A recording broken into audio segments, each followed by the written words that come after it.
오늘은 2022년에 최고의 해를 보낸 탱커를 살펴보고 탱커가 왜 유독 주목을 받았는지, 그리고 내년도 탱커는 어떻게 될지 한번 생각해 보겠습니다.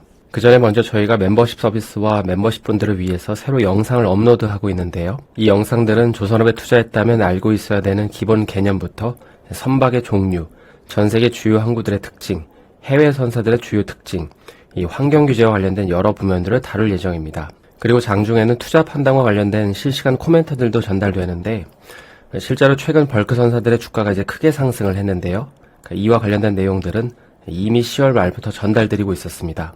그래서 투자의 목적이 결국 수익 창출이라는 점을 생각해보면 이러한 정보의 차이는 결국 이 투자 판단에 엄청난 영향을 줄 수 있는 만큼 멤버십 서비스에 많은 관심을 부탁드립니다. 오늘은 해운 정보 서비스를 제공하는 시그널의 자료를 좀 가지고 왔는데요. 조선해운지에 투자하신 분들은 이제 올해 탱커에 투자를 하지 않았다면 이제 큰 수익을 얻지 못했을 텐데, 이 러시아 우크라이나 전쟁으로 인해 이 해상 원유 무역 흐름이 완전히 바뀌었고, 그리고 가장 최근에 시행된 러시아산 원유 금수 조치로 인해서 내년에는 또 한 번의 새로운 시대가 열릴 예정입니다. 특히 러시아 항구에는 VLCC 같은 큰 선박들의 입항이 안 되다 보니까 그 밑단의 수에즈막스나 아프라막스의 성장이 두드러졌는데요.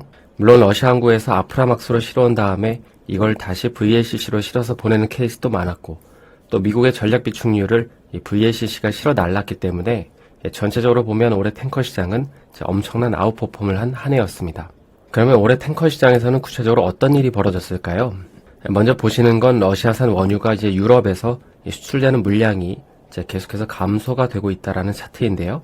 이제 회색이 2021년이고 이제 하늘색이 이제 2022년인데, 이제 올해 전쟁 이후에 이제 계속해서 줄어드는 걸 볼 수 있습니다. 왜냐하면 러시아가 원유를 팔아서 남기는 이윤으로 이 전쟁 자금을 조달해야 되기 때문에 이제 유럽 입장에서는 그렇게 하도록 이제 가만 놔둘 수 없었기 때문이죠. 그럼 이제 유럽이 수입하지 않는 이 러시아산 원유는 어디로 간 걸까요? 바로 이제 중국과 이제 인도입니다. 이거는 러시아산 원유가 그 아시아 지역으로 가는 이 물량 추이를 나타낸 차트인데요. 이 전쟁이 발발한 이후에 이제 거의 2배가 늘어난 걸 볼 수 있습니다. 그리고 그 아래를 보면 이제 아시아 국가, 특히 이제 중국과 이제 인도, 이 두 국가의 비중을 합치면 이제 무려 65%에 달하는 걸 볼 수 있습니다. 특히 당시 중국이나 인도는 러시아 원유가 이제 자신들한테 수출될 수밖에 없다는 걸 알고 있었기 때문에 이제 상대적으로 저렴하게 러시아산 원유를 수입하는데요. 러시아 입장에서도 이렇게라도 하지 않으면 이 원유 구매처가 없다 보니까 결국 러시아는 이 시세보다 좀 더 싸게 이들 국가에게 엄청나게 수출을 하게 됩니다. 그래서 이제 여기까지가 거시적으로 이제 전쟁이 발발한 직후에 벌어진 상황을 좀 정리해 봤는데요. 다음으로는 러시아 우크라이나 전쟁이 발발한 이후에 좀 더 이제 구체적으로 어떤 변화들이 발생했는지를 좀 더 살펴보겠습니다. 먼저 이제 톤데이라는 건데요. 올해가 파란색인데, 직관적으로 볼 수 있듯이 올해 톤데이는 엄청나게 늘어나는 걸 볼 수 있습니다. 여기서 이제 톤데이라는 거는 이 실어 나르는 물량 곱하기 이걸 운송하는 데 걸리는 시간인데요. 이 가까운 유럽에서 더 먼 아시아 지역으로 운송하다 보니까 이 톤데이는 더 늘어날 수밖에 없었던 것이죠. 그리고 현재 러시아산 원유 금수 조치, 그리고 이제 내년 2월에 시행될 이 러시아산 석유 제품 금수 조치가 시행이 되면 이러한 톤데이는 당분간 계속 이제 유지될 수밖에 없습니다.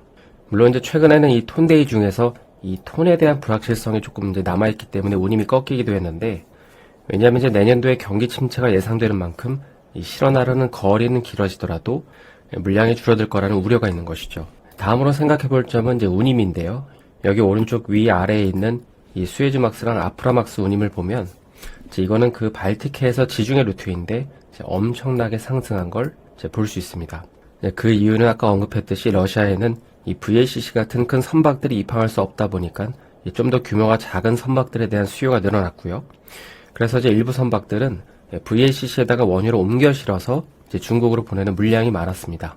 그리고 또 이제 운임이 이렇게 급등한 이유 중에 하나가 이제 이때 당시 유가가 100불이 넘는 그런 상황이었는데, 그런데 이제 이에 반해서 러시아 원유는 이제 훨씬 저렴했습니다. 그러니까 이제 산유국들은 이런 생각을 하기 시작을 하는데요. 이 러시아산 원유를 우리가 수입해서 내수용으로 쓰고 이제 우리가 생산하는 건 이제 전량 시장에 판매를 하자는 것입니다. 그러니까 이렇게 되면은 예를 들어서 이제 우랄산 원유를 50불에 사오고 자국산 원유를 90불에 수출하면서 이제 엄청나게 이득을 얻는 것이죠. 따라서 이제 이 당시에 수프라막스 또 이제 아프라막스 운임이 이렇게까지 오른 이유는 단순히 이제 원유를 구입하는 국가가 이제 더 멀어진 거, 그러니까 지리적으로 더 멀어진 것도 있지만 이 전략적인 차원에서 원유 수입을 한 국가도 이제 많았기 때문입니다. 그러면 수에즈막수나 아프라막수님은 이런 식으로 고공행진을 했는데 이제 VLCCU님은 왜 최근에서야 이렇게 조금씩 오르는 걸까요? 아무래도 이제 가장 큰 이유는 지금이야 중국이 코로나 정책을 완화했지만 이제 얼마 전까지만 하더라도 중국이 이제 코로나 정책을 고수하면서 이제 수요가 회복될 기미가 안 보였기 때문입니다. 계속해서 다음으로 생각해 볼 점은 이제 이 점인데요. 바로 이제 선박의 이제 속도입니다. 파란색이 이제 올해 2022년인데 작년 이맘때에는 선박 속도가 이제 11.4노트였는데 이제 올해는 이제 11.9노트까지 증가했습니다. 그러니까 속도가 빨라졌다는 건 이제 이렇게 생각을 해보시면 좋을 것 같은데요. 예를 들어서 이제 여러분이 트럭 운전사인데 이제 운전기사인데 싣고 보내야 되는 물량이 이제 한 가득 있습니다. 그런데 이제 운임도 많이 준다고 가정을 해보죠. 그럼 이제 마음이 어떨까요? 빨리 갔다 와서 또 다른 곳에 이제 실어나를 생각을 하는 거죠. 이제 그러다 보니까 이제 운전 속도가 이런 식으로 이제 빨라질 수밖에 없는 것입니다. 마찬가지인데요. 이제 러시아산 원유금수 조치로 인해서 탱커들은 이제 더 먼 거리에 많은 물량을 실어 보내줘야 되는데 이제 갔다 와서도 또 일거리가 있습니다. 그러니까 선박들의 선속 역시 이제 더 늘어날 수밖에 없는 것이죠. 마지막으로 이제 살펴볼 점은 역시나 그 선박 공급과 관련된 부분인데요. 이건 이제 전체 탱커 오더북은 아니고 이 VLCC에 국한된 선박 공급 현황입니다. 이제 8월 중순 이후에 이제 80척을 밑돌고 있고 이제 이번 달이 지나가면은 아마 이제 최저치를 경신할 것으로 보이는데 현재 이제 이런 식으로 바다의 VLCC 공급률이 떨어지는 이유는 이제 불법 탱커로 바뀌는 선박들이 이제 많기 때문입니다. 이 이란산 불법 유조선처럼 중국이나 러시아 역시 이 멀쩡한 탱커를 사서 이제 보험이 안 되는 이제 불법 유조선으로 이제 활용을 하고 있기 때문이죠. 따라서 시중에 탱커가 줄어드는 상황에서 만약 내년도에 이제 중국 수요 증가가 확실시 된다면 이를 커버할 탱커가 부족해지는 만큼 이제 운임도 꾸준히 상승할 거라는 이유가 이제 여기에 있는 것입니다. 그래서 이제 여기까지가 올해 한 해를 주름잡은 이 탱커에 대한 전반적인 내용을 좀 살펴봤는데요. 결국에 이제 내년도의 탱커 시장은 좋은 흐름을 보이겠지만 그런데 이제 현재 중요한 관건 중에 하나는 이제 환경 규제가 있습니다. 단순히 이제 환경 규제가 시행된다고 해서 폐선이 많아질 거다 이런 단순한 논리는 아니고요. 과연 이제 탱커들이 아까 살펴본 것처럼 이제 계속 빠른 속도로 운항을 할 수 있을까에 대한 물음표가 있는 건데요. 왜냐하면 이제 속도가 빨라진다는 건 이제 연료 배출량이 많아진다는 거고 이는 결국 이제 더 많은 환경 오염을 유발시킬 수 있기 때문입니다. 그래서 이제 만약 내년에 환경 규제가 시행되고 나서도 선속이 하락하지 않으면 그땐 정말 빅사이클이라고 말해도 이제 과언이 아닌 이제 그런 상황이 오는 것이죠. 그래서 오늘은 2022년도에 가장 핫했던 이 탱커에 대해서 전반적인 상황에 대해서 좀 살펴봤는데요.